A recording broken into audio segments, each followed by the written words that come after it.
What made this position so challenging and so special is that situations arise that you need to deal with at the moment. And yes, hindsight is a wonderful thing. But if I look back over my 6 years at PHASA, I don't think I would have done anything differently.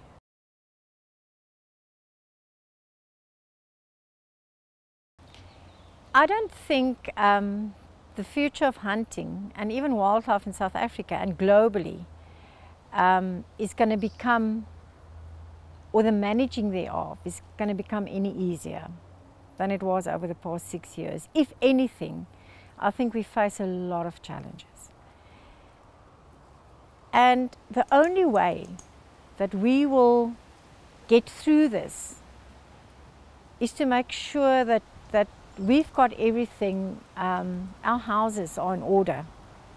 Hunting, wildlife, in whichever aspect you look at it, we need to make sure that we, as our current president always say, have the social license. And the only way to have social acceptability from public and the social license is to make sure that we do things the way it should be done. And if we can stand up and if we can really believe in what we do, then I'm sure we will have the ability to face any challenges coming our way in the next few decades.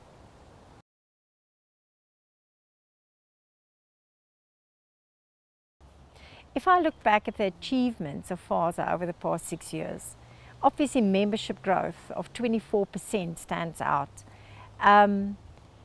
The corporate governance in our organization, the growth of the staff members taking ownership for what they're doing, the excellent teamwork between EXCO staff and our provincial champions, the fostering of relationships with our government, with international institutions, the raising of awareness of our industry as well as PHASA. PHASA being really seen out there now as the official mouthpiece for professional hunting. We've achieved so much. It's so difficult to highlight everything here, but I'm personally very proud of what PHASA has achieved since January 2010.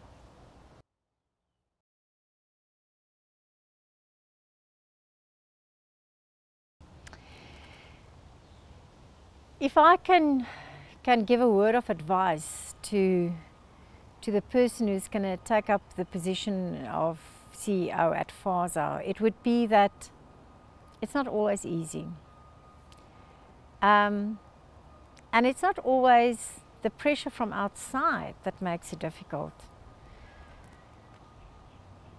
It's a job where you deal with people. Many times your own members who don't necessarily understand the situation and agree with the actions that's being taken by the CEO and the EXCO. And therefore, from time to time, there is some criticism. And of course, criticism is a good thing. But I also think one need to just stick to what you believe in and know whatever you're doing to the best of PHASA and its members. And criticism will always come with that. So that is maybe the one part over the past 6 years that's been difficult for me to get used to, but it also helped me grow. So it's a wonderful job, but it's also a challenging job.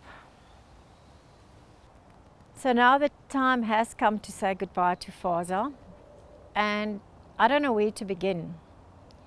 I can begin at the day when the PHASA EXCO has summoned one of their past presidents, Ian Goss, to approach me to find out if I would be interested in the job. And from that day, which was sometime in September 29, up to now, So many people crossed my path. Exco members, fund directors, my colleagues in the office, international friends, people in government, people from other associations. I have made so many friends within PHASA. And all I can say is each of you know where you've played a role in my life. You've made me grown. I've learned so much about so many things, about our industry, about wildlife in general, about sustainable utilization, about so many things which I would never have had the opportunity to learn if PHASA didn't take me in this family and in this industry. And I want to thank each and everybody for the role you've played in my life. And I want to give you the assurance that I will always believe in PHASA.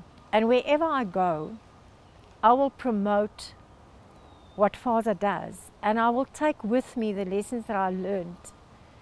And I'll always be a loyal PHASA friend. So thank you, PHASA. Thank you, everybody, for what you meant during my journey of 6 years with PHASA. And go well.